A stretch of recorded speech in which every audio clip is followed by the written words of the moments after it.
সেনাবাহিনীর একটা প্রত্যক্ষ সরাসরি ইনভলভমেন্ট ছিল ইঞ্জিনিয়ারিংয়ের সাথে, এবং সেইভাবেই সেনাবাহিনীর নেতৃত্বেই মূলত আমার এই আসনে ইঞ্জিনিয়ারিংটা হয়েছে। এটাকে আপনি আগে প্রেডিক্ট করতে পারছিলেন যে এরকম কিছু হবে? হ্যাঁ, সেই আশঙ্কাটা আমার আগে থেকেই ছিল। আগে থেকেই ছিল, মানে কারণ আমি আগে থেকেই আমার কাছে যেগুলো সব কথা হয়তো বলা যাবে না, এমন অনেক কথা আছে।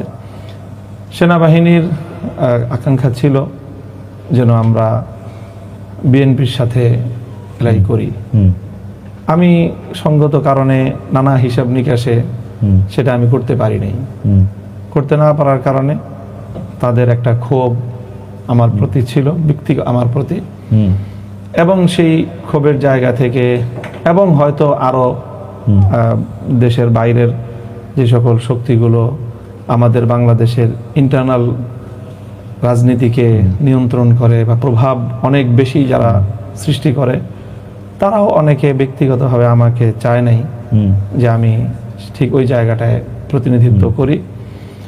তো তাদের প্রত্যক্ষ একটা মানে ইনভলভমেন্টের মাধ্যমেই আমাকে এখানে নির্বাচনে পরাজিত করার জন্য সরাসরি তারা কাজ করেছে এখানে।